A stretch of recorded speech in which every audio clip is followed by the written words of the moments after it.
just sign this up. Okay. Okay. Oh, that's fun. Oh, wait, I'm right. No, I don't think you are. I am. Oh, okay. Okay. Yeah, I feel like I'm a little off center. I think I am too. I can adjust. That's Yeah, it's fun to do off center. the sun. You want to be in the sun? A little off center here. Very good. Yeah. Sit down and see one. I feel like this is how the kids do Instagram photos or snap In photos. fact, or I'll like move over some more in this. We rang the bell. I think they're coming in. Let's do an audio check. Now I'm in the middle of one again. All right. Good morning. All the smiling faces are online Sangha. Can you hear me okay? Okay, great. Yeah, let me know if that changes throughout the talk. I'm going to try to zoom in a little closer than I would like this morning so you can at least get a feel of the little bit of see some of the images in this picture book I'm going to share for the kids this morning. And then I'll back it out. What are you doing? Got little footsies behind us. What are you eating? Ding ding. Yes, that looks really good. Yeah, we got some good snacks in the Zendo this morning. Grandson Some little smiley faces. 4, and they both love those cookies too. Look at my face. How can you not love a puss like that? Well, good morning, everyone. Thank you for being here. It is a crunchy, crackling, crisp kind of morning here in Oak Park. I mean, maybe we're hitting 0 degrees now, so really, I so appreciate you being here to practice together, share some Dharma, especially to the parents who made it here with their little people. I know it is hard on these kind of mornings to do all the bundling and all the things necessary to be here, so I hope you're enjoying your morning as much as I am. Hi. We've got some little people coming in with snacks still, so please online, I know you can't really see the Zendo right now, but just know there's going to be some movements and mamas and all the things that we love to hear on our family morning Zen. Okay, so this morning my talk is titled The Rabbit Listened. Listening is compassionate action. So as a teacher, I get emails from time to time. Let me try to zoom in a little bit. And I came across this one. See, you can see it pretty good? Okay. Yeah, this is called The Rabbit Listened by Corey Duerfeld. And I thought it was just lovely. So my attempt is going to be to have the children enjoy the story, you as well, and then I'm going to make some connections to how we live a Zen-inspired life. Okay. The Rabbit Listened. One day, Taylor decided to build something new, something special. See these little blocks? Something amazing. Taylor was so proud. But then, out of nowhere, things came crashing down.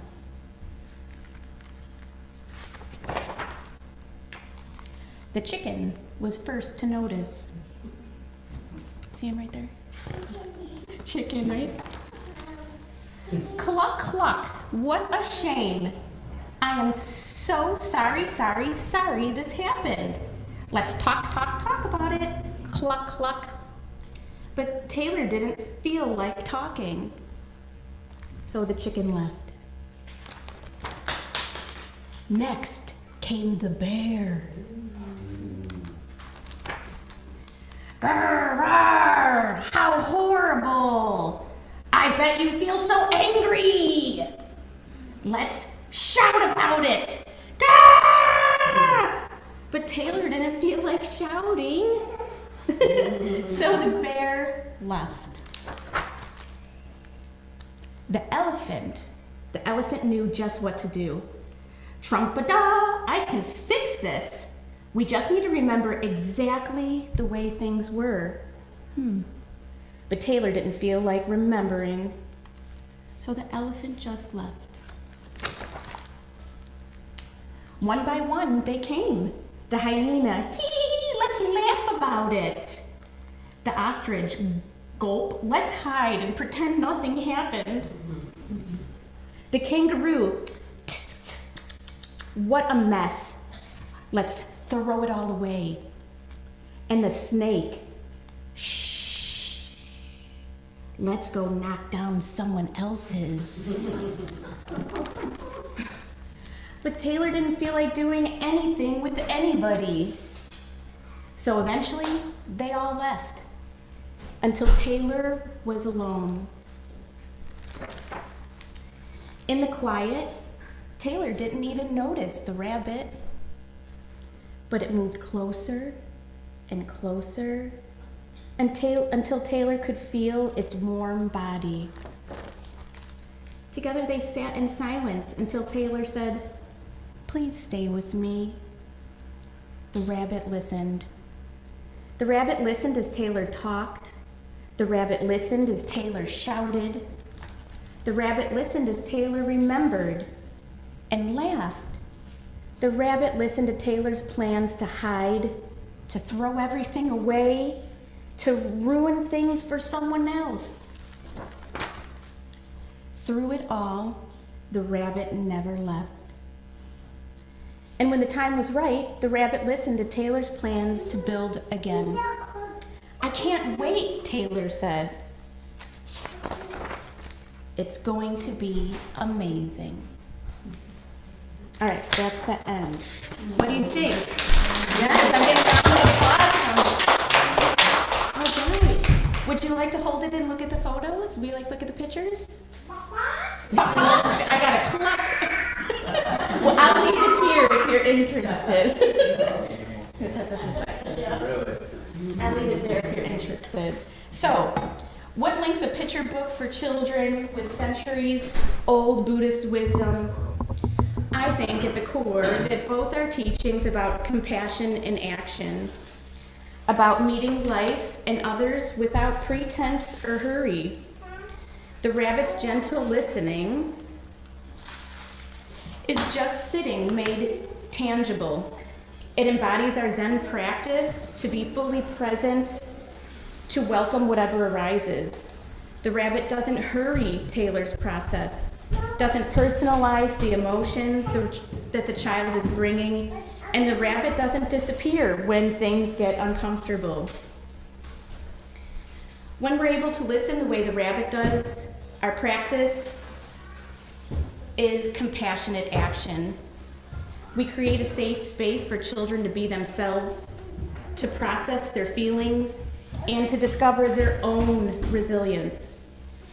This kind of support is especially critical for children in times of loss, confusion, or change, moments when solutions may not be obvious to them and emotions are raw. For children and adults alike, the experience of being heard truly and patiently is really foundational for healing and growth. It's not about having the right answers to fix anything. It's about showing up, being opened, and being attuned. And that's what the rabbit offers: comfort and space for Taylor to feel, heal, and eventually move forward. So in our Soto Zen lineage, we would call this compassionate action of the rabbit the practice of bearing witness, right? Yeah.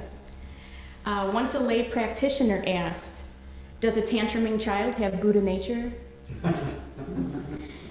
Yes, and it is a sight to behold. When bearing witness in parenting, instead of offering solutions or distancing ourselves from the discomfort or just waiting for it to blow over, we allow ourselves to be present with our children's experience, acknowledging their feelings and reality just as they are. This act of witnessing, much like the rabbit's quiet companionship, cultivates acceptance and deep empathy. By looking for opportunities to bear witness in our parenting lives, we not only honor our child's journey, but also offer a space where healing and understanding can arise naturally on their own. And this kind of listening is not passive, and I know it's not always easy. It's not easy because it asks us to set aside our own assumptions, our own distractions of our daily life, and our own agendas. It demands patience and courage. Parents need to consider if we are really listening, or are we trying to buffer our children from every discomfort. As we learn in Zen, suffering is not separate from enlightenment, and buffering our children from what life does not really set them up to have them practice what coping strategies or resiliency skills actually work for them. This is something they need to learn, and they're going to need it most at an important point, which would be when we're no longer around to buffer for them. So really, our Zen practice teaches us that each moment is complete in itself, just as it is. In Zen practice, we are reminded that we need not grasp or manipulate experience so intensely. Rather, we can trust in the fullness of the present. I don't know what this poet's name is. I think it's Korzak, but he had said before, a child is not a future person, a child is a person now. And I feel like that is something that I need to remind myself and come back to in my own parenting journey, just right now. For parents, this may mean allowing a child's experience to unfold naturally without feeling the need to over-direct or control their process. By honoring the integrity of each moment, we create the space for that authentic growth and connection. We need to remember the uniqueness of each moment, all of the causes and conditions that are unknowable to us that have really brought us to this moment with our child. Just like that flock of birds that just came flying through that tower of blocks. Although any moment you're in may be like something we have experienced before, it is not the same. And when we forget this important distinction, when I do, I can lose some important details that allow for more joy with my child and the more freedom of knowing that each moment is unique and complete upon itself. Everything needed is there. Sometimes I think parents can feel like they have more control than they actually do in a lot of ways, and I think this gets more and more apparent as they age. I also think sometimes parents can choose, I know I can, to try to take on more control in a situation that may even be needed. I had a student of mine, I don't know if this will resonate with you, called it perhaps main character syndrome. where you feel like you need to be influenced and taking, but you have to, like at some space you need to understand, is this my journey or theirs? Is this their moment or mine? We influence each of our children, we do. We are parents and we do influence, but maybe not always in the ways that we really expect.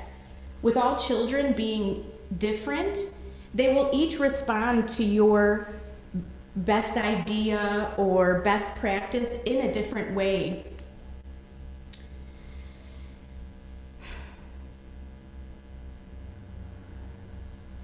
So with this, know that there are hundreds of interactions with your child a day, especially when they're younger. So it's important that you understand that this happens to everyone. Your best intention, your child will respond to it differently, unexpectedly, not how you intended, and know that that's a space where you can take it easy on yourself and know that this is part of the job, of the gig of parenting, and it happens. So as we say here in Zen, in our Zen practice, just keep showing up and try again. So maybe if we can put down some of that stress by knowing we can just show up, because there's truly nothing you can help with, or maybe you're not supposed to then help with this. Maybe it's a time for a natural consequence, where we can then trust our children's capacity for insight in their own goodness, their own Buddha nature. Maybe our job as parents is more of a task of not shaping the child, but instead protecting the conditions in which a child can fully reveal themselves.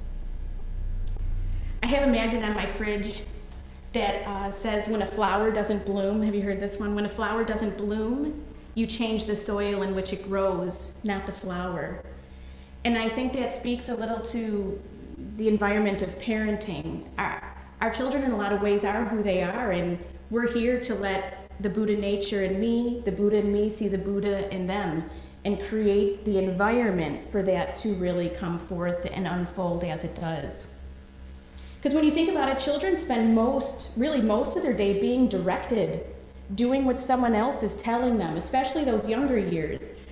They're being told by a parent, a teacher, a caretaker, adults, even in stores, neighbors, tells them to do things. And they also spend a good part of their day doing things they've really never done before or surely have not yet mastered. That's a stressful day. That's a lot to juggle. Little people in this phase of their lives probably need more listening than maybe most of the other developmental stages, and yet adults don't often have the time to really do that. I thought about that. I'm like, maybe that's part of what makes grandparent relationships one of the reasons that is such a lovely relationship, right? Feeling like there is that time to really listen. That could be another. But the beauty of the rabbit's approach lies in its simplicity. Rather than trying to fix a problem or offer advice, the rabbit listens and bears witness, right? Without judgment, agenda, or distraction. This kind of listening isn't passive, though. It is deeply active, requiring attention, patience, and empathy. So for Taylor, being listened to opens a door to understanding and self-compassion. So I've said it a few times, without judgment. We talk about that in meditation, we talk about that at the Zen Center in Mindfulness for Everyone, but judgment creates disconnect. Why? So I have a couple of reasons to consider. For middle schoolers and high schoolers, I think judgment can feel so threatening because judgment signals a risk of shame or rejection, and we know from our Mindfulness for Everyone how painful shame is. It can signal to conditional belonging or power imbalances. And with teens and those who are moving slowly towards adulthood, this can be really triggering. I like to try to save my parent card, as I call it, my power move for only when I think it's very necessary, especially as my son is getting into late teenage years. So really, judgment from another can also threaten a person's sense of identity. And especially so during these teen years, that can provoke negative interactions, even when we're practicing as bodhisattvas and we do not mean to do that. So what I've started doing, and maybe what we can do together, is when you're in an interaction with a child or a teenager, instead of asking, am I being non-judgmental, maybe we can ask, does my child feel safe being unfinished around me? Why is a lack of judgment so powerful in connecting with our children? Because when they do sense this judgment, they often move to protect that developing self, like I said. And that can look like, so here's the cues I get when I know I'm not hitting the mark. I get anger or sarcasm, defensiveness, withdrawing or silence. These are hints that this child may be feeling judged in some way, even if that's not your intention. Or what I seem to get most often is the I'm fine, when you can really tell they're not. So Roshi has said over Ango a few times that words really matter. Words are sacred, they matter. And because I love to talk, I've added a few gatekeepers of speech. So similar, we've had other gatekeepers we've talked about before. When you speak, is it true? Is it necessary? What's that one? Is it kind? And is it the right time? But I've added a few of these that I like to check when I start hearing those hints of defensiveness from my children. I ask, am I bringing judgment into the conversation? Maybe I'm doing it with a why question. why would you do that? Why didn't you tell me? And although maybe I'm meaning it in a curious way, my face usually says something different, as you just saw there. And children are very adept at reading body language. The why questions can feel like an interrogation to our children right out of the gate, like there was supposed to be a right answer to give, that I'm asking why you did something else. So the second one that I look for when I'm seeing these hints from my child is, am I doing premature problem solving? Have you tried this? What you need to do is this. In those, I think the issue is that it skips understanding. It skips that connection piece that my child feels I understand them and their experience, and jumps right to a correction. That also makes my child feel like I somehow thought they weren't capable of their own correction. And how sad is that? Maybe I try something then like this, when I feel this one coming on where I just want to problem solve and move on. I say something like, do you want ideas or do you want to tell me more? And that kind of moves the space just enough to hopefully carry on some more conversation, which is hard to hold with a teenager all the time. Third, I can take concern and couch it in conversation. That concern can sometimes feel like I have an agenda or that I'm being judgmental. Something like, I'm saying this because I care, or I'm just worried about you. Now, you can be worried and you do care about your children, but there is, if you think about it, a hint of this implies maybe you should be different, right? I care about you. I'm worried about you, meaning that if you were doing something else, I wouldn't be worried because you'd be flying right or something like that. Another way is minimizing. Now, that one's a little more obvious. I can catch that one pretty quickly, but saying it'll be okay, or just trying to reframe it too quickly. It's not that bad, or at least you're gonna learn something from this, or you learn something from this, everything happens for a reason. This creates judgment, right? By ranking emotions or problems and letting them hear that you have a hierarchy of which problems are more severe than others, and rushing through them instead of honoring your child with where they're at. So instead I go for, ooh, that really hurt, or that must have felt like whatever emotion it is, whatever difficult emotion they're working with. Spending a lot of the time these days with middle schoolers and with high schoolers, they tend to report opening up to adults who don't freak out, is how they describe this. Don't freak out, or adults who just get it, right? And that may be some keywords you're looking for, that you know that you're kind of inching into that space. The other thing I'd like to add is that non-judgment needs to have attunement with it in order to feel effective. And so what I find that means trying to match your child's tone, their pace, reflecting back accurately how they are feeling, and staying emotionally present, just like the rabbit. Without the attunement connected to that non-judgmental communication, your non-judgment can feel like indifference and distance creating in that atmosphere for your child. And then they feel like maybe they're more on their own than you would like them to think, or that maybe even worse, that you just don't care. So when that's done consistently, with providing some predictability over time, that this is, you're an open space and you're there to listen like a rabbit, it helps children see that this connection will not disappear with you when they feel messy or when they feel like life is messy. And isn't that the moment when you want your children to be able to come to you? I do. So a way I can check in with myself is ask, am I trying to understand what my child is saying to me? Or am I trying to move this in some way, or move it somewhere, or have influence in this moment? If I'm trying to move something instead of just bear witness like the rabbit, then I can be in that gap that we learn in our Mindfulness for Everyone, be in that gap, and I can try and pause. I've paused enough times to know now that often I find that in a parenting situation that I'm moving to control is when my own emotions may be difficult for me to control. And when I'm having a difficult time controlling what emotions are happening in me, I try moving things outside of myself. So maybe that is something to consider.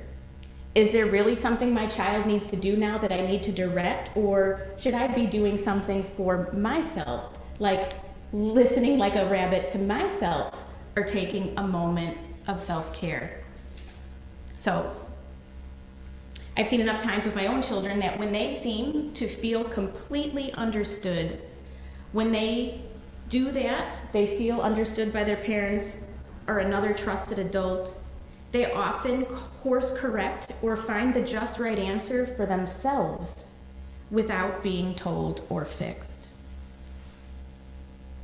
Okay, so as we close, I invite you to, next time you are around whatever little children in your life you have the joy of being with, to reflect on what it means for you to truly listen like a rabbit, not only with your ears, but with your whole being.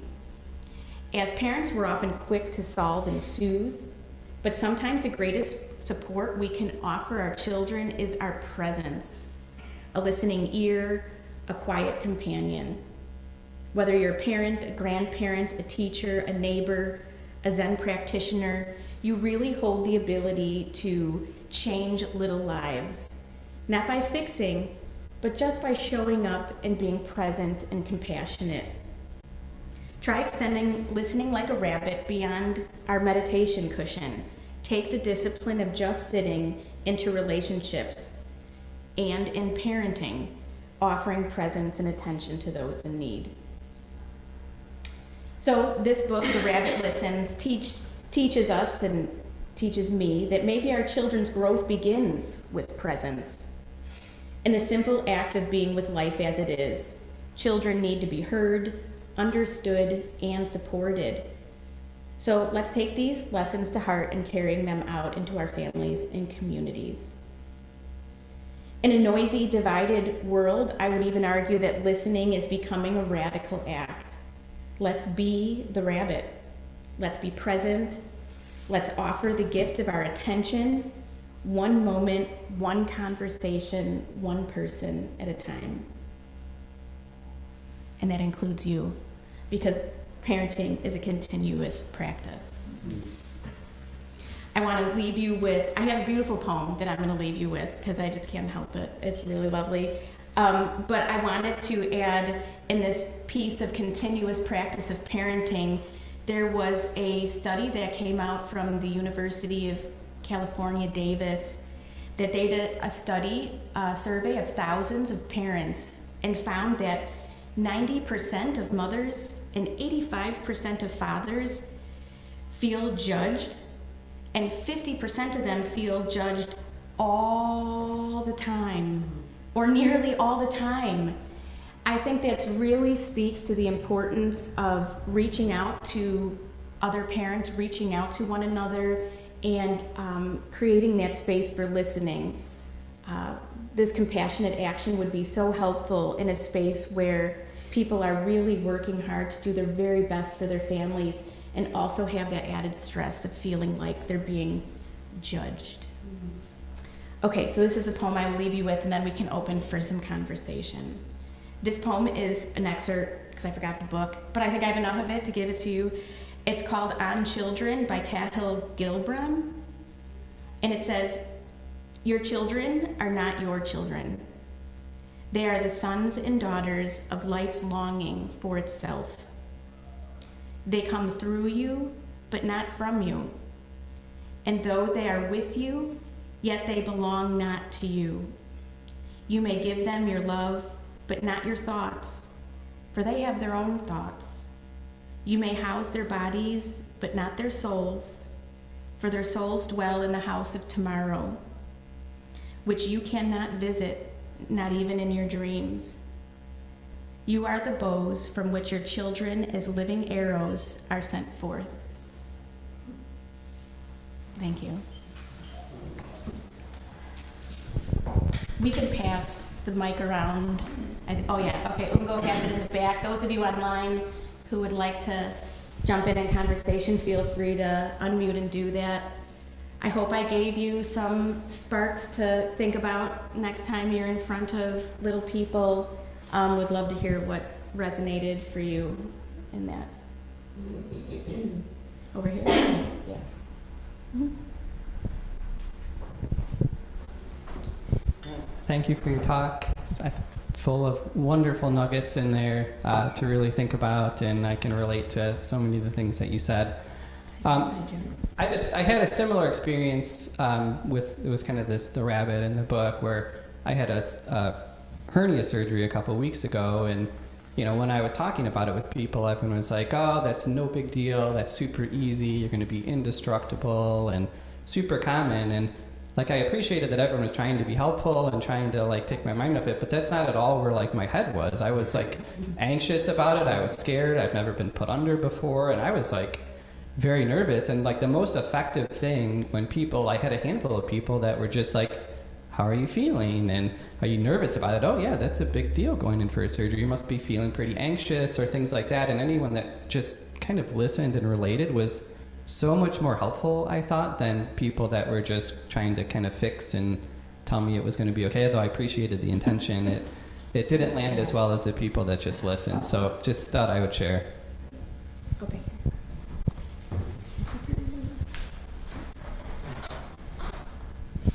I want to thank you very much. I really enjoyed that, and I'm going to get that book to read to my wild little great niece. She will like it. But one thing really stood out to me when you said, do your children feel safe being unfinished around you? And I thought, none of us are finished. Right. Yeah. I mean, that's such an obvious thought, but I mean, everybody. All the people in your life feel safe being unfinished? And I think of my husband, who tries to project a very finished kind of persona, and there's a lot to learn there. Yeah. Right. That's a big statement. Yeah. So thank you. Oh yeah. Thank you. Thanks, Kelly. Yeah. Thank you for being here. Sure. Parachuted in. Yeah, parachuted. But from the Arctic out there, gosh. But that concept of non-judgment in the context of parenting is really hard. It is. It is. I don't say this lightly. Yes. That is extremely difficult, because it's you left the plate out in the living room again.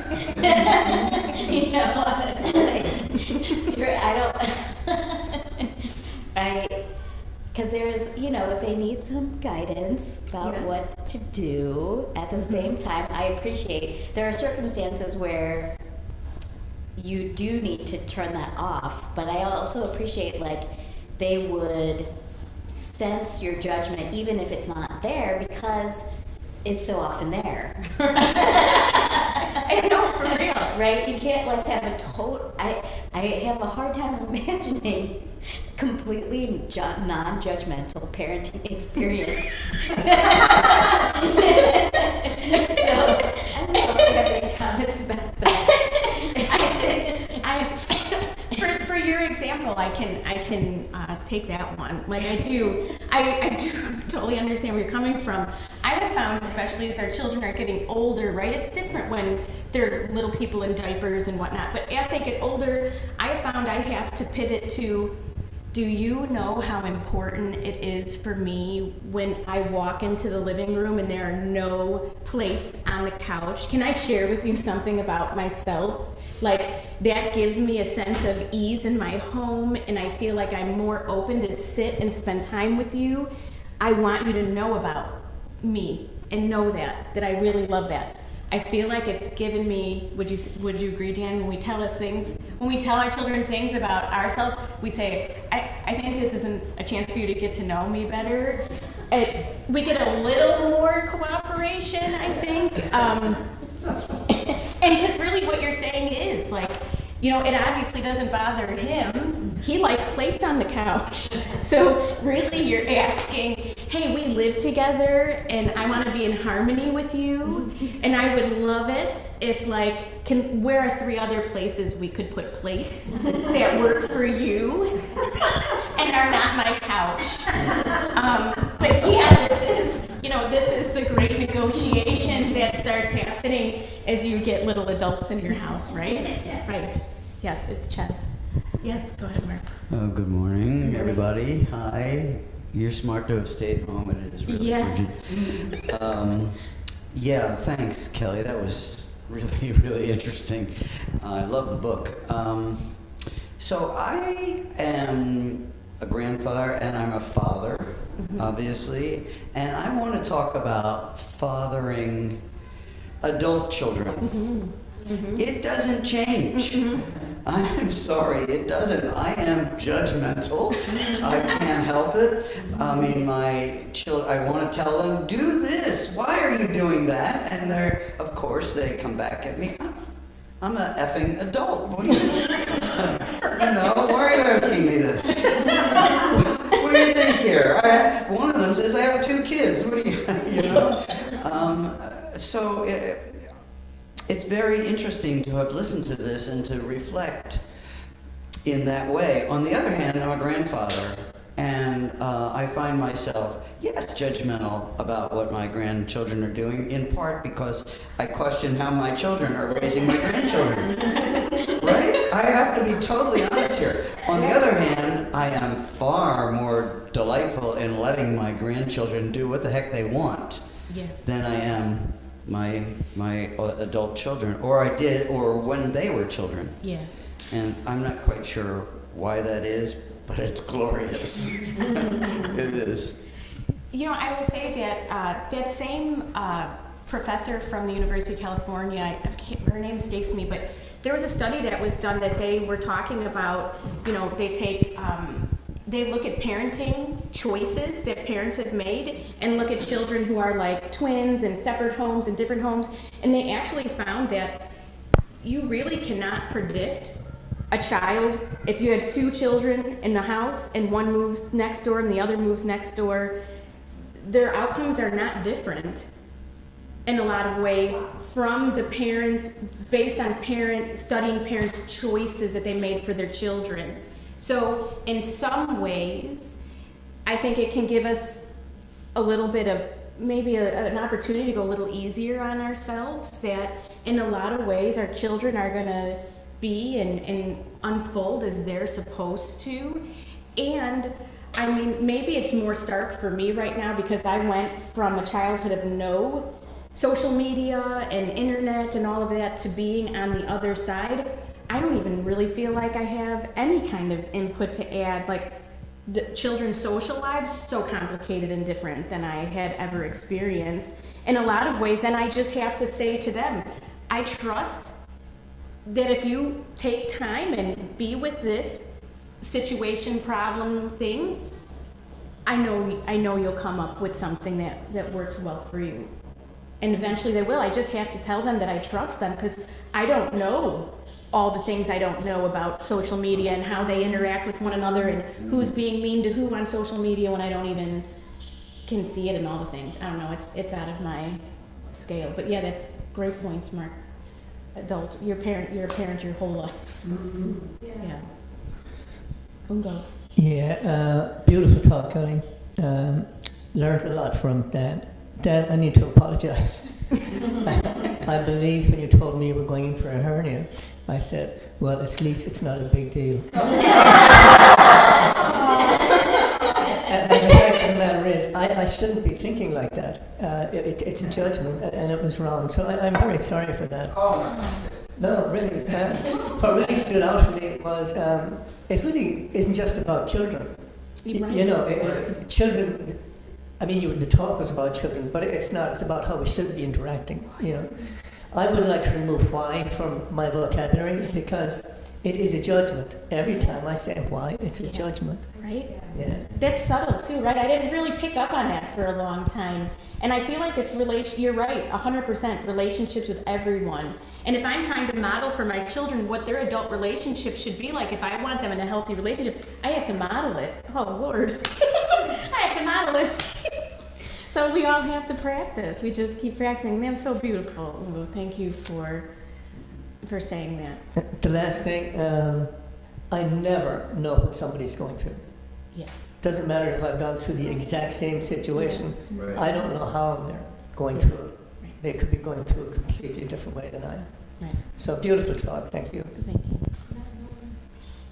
Anyone online? We have a smaller crew here this morning. We may have met all the conversation. Hey, Ungo. We have Yuki and Julie. Okay. We don't need. Can you turn Ungo? Can you turn your mic off? It's just maybe. Okay. Can we hear you? Morning. Thank you, Kelly, for your talk. I really enjoyed it. Yeah. Thank you.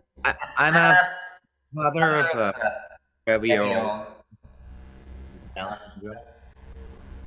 So when he was born, he got diagnosed with Down syndrome.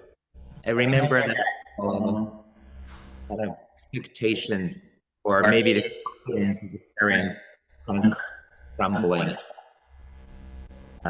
Wait, you're in and out a little bit. I don't know if online hears that too. Maybe you can get a little closer to your mic. I think it's breaking up. Yeah. Can you hear me? Yeah. Not really. Try it again. Can you hear me? Yeah, that's good. Oh, sorry. Yeah, and then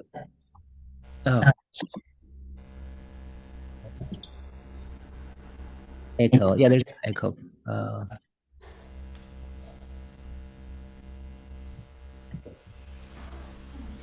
I'll just get a. Okay, well, give yourself a minute and see. We can come back to it. I think they're having bandwidth problems. Yeah, they might be having some bandwidth problems. Maybe. Oh, I'm off now. Yeah, there might be some bandwidth problems on your end. Sometimes if you take off your video, it might make it easier to hear too. I think also if you mute the Zoom, then no. Yeah, I did that. Yeah. Okay. How about now? Oh, that's great. Okay. So I'll just make it brief. Yeah. Thank you. So I had a couple of moments where my confidence as parents sort of crumbled. One was my child's diagnosis as Down syndrome. Then other one was my divorce, and I felt like I failed my family and my son living away. I took a fatherhood program, and they taught me something very similar, that how fathers really need to learn how to just listen, sharing the presence. And so I'm going through a bit of a dilemma there too. I mean, his mom is excellent, such a great mom. Training him well into his adulthood. We still have several more years. Ken seemed to be doing is sharing my presence on Zoom, repeating his favorite stories when he was a baby. He likes that. And I don't want to take that away from him. Now I'm dating with Julie. I'm very conscious and also a little bit worried. I don't want that father from him to be taken away or his memories. So I'm going through some uncertainty, and he also needs to be well trained, especially with his disability. But I want to continue to give him that same consistent presence so that he feels assured. And also in Japan, like as you said, like we say fathers teach children by showing our back, meaning how we walk a path, rather than showing them like what to do. I mean, especially there's a very strong belief around that about fatherhood. So yeah, I wonder if you have any kind of advice or insight on that. I'm just still always going through some uncertainty, how much I should be, we'll think. Anyway, thank you so much. Yeah, thank you, Yuki. I mean, the uncertainty is always going to be there, right? And I feel like how lovely that you take that time to reflect and consider your child's perspective. I mean, that's just wonderful. Really, thank you. Was Sarah or Genshin, or I thought there was a few other hands, but sorry, I missed who. Hi, Sarah. Hi. Is there an echo? Can you hear okay? Yeah, you're okay. Okay. I love that book. I bought it years ago, read it to my kids. It was really interesting and just pausing and asking them, how do you experience me? Am I the rabbit? Am I the elephant? And it was really insightful and eye-opening. How I think I'm showing up is not necessarily how it's received.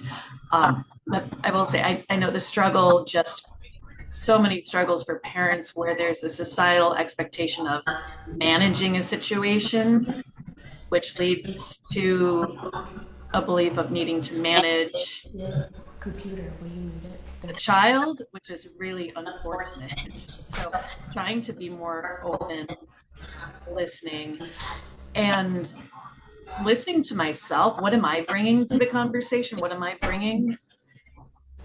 Just is, I think, one of the most difficult parts of the experience in setting aside my own frustration, my own expectations, especially in moments where we need to get things done. There's just so much that we're trying to manage and juggle, and it can be hard to refrain from the self-judgment of not doing it right and then imposing judgment on children. So I'm just reflecting on how the challenge there is, and just the need for compassion, patience, and love for ourselves, knowing that we just keep trying and really learning how to be humble and how to apologize. That's a big one. Thank you, Sarah. Yeah, just keep showing up, right? That's our Zen practice. Just keep showing up. Kelly, I loved your talk, and I love the book. Yeah. I just think that it's wisdom for the ages, like all ages, and and really all relationships. Yeah. It was just very helpful. Thank you so much. Thank you, Robin. Junmei, it's Genshin. Hi, everybody. I don't know if I'm echoing or not, but I'll keep the video off. But I really appreciated, the whole talk was tremendous. And I really enjoy any talks about family. That's what I do for my work. And when you were talking about some of the mishaps or some of the misfires or the disconnects that can happen between parents and children, and then the comment you made was, and isn't that sad? And I would say that, yeah, it is. And I think that's a really important piece because, when we think about parents and home being a refuge, it's important to consider, what's that need to look like? What's that need to feel like? And, at least for the children that leave the house, in the morning and go off to school or whatever special program they're in, there really is no telling what they're up against out there. They could be getting bullied. They could be being compared to other people. They could be having their lunch stolen from them. They could have, people that they feel are smarter, more attractive, more interesting. They're finding out how their bodies and minds are working, trying to keep up and compete. So if they come home to a situation that mimics that at all, for children, it can feel like they're being bullied. And to not be able to come home to refuge, it's probably going to be the most impactful disconnect. And, I think it's important to think about our own adult relationships, and the comments that were made about it's not really about age, but how do we want the reciprocity in relationships to go? And, would I want a partner to treat me the way I treat my child? So I think the sad piece is important to look at because it is sad, and ideally we'd like our children to be adults and want to lean into us, tell us what's going on, share with us what's happening. And,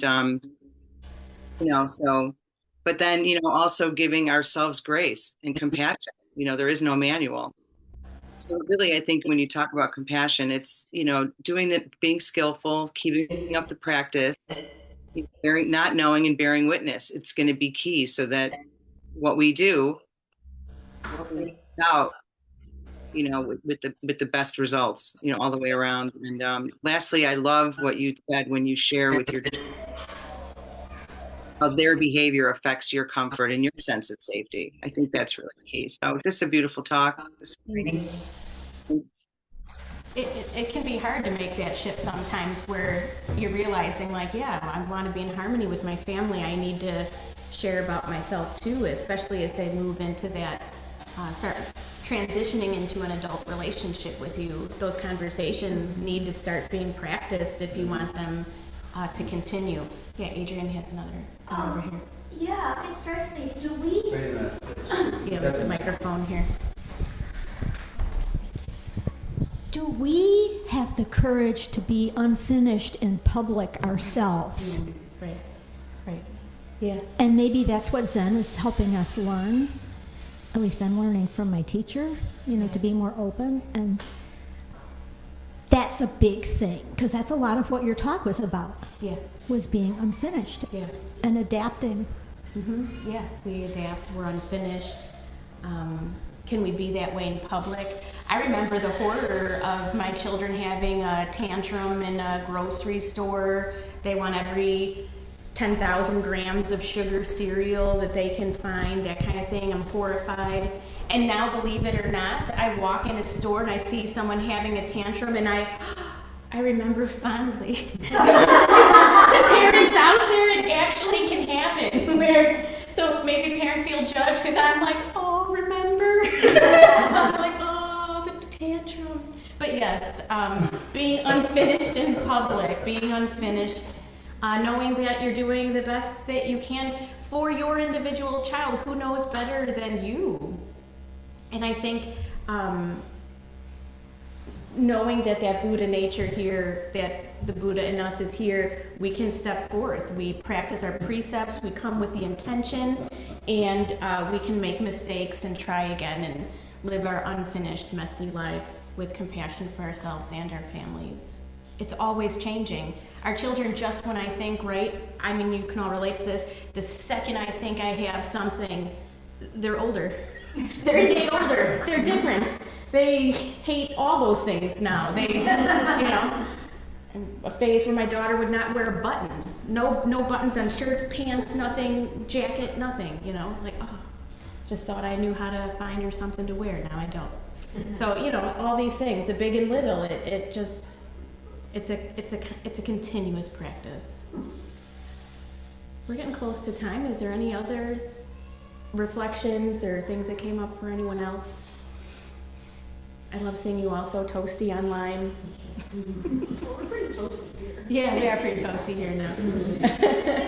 Well, thank you all. Enjoy your lovely Sunday. Those of us here in the Zendo, we have snacks in the community room. Please feel free to join us.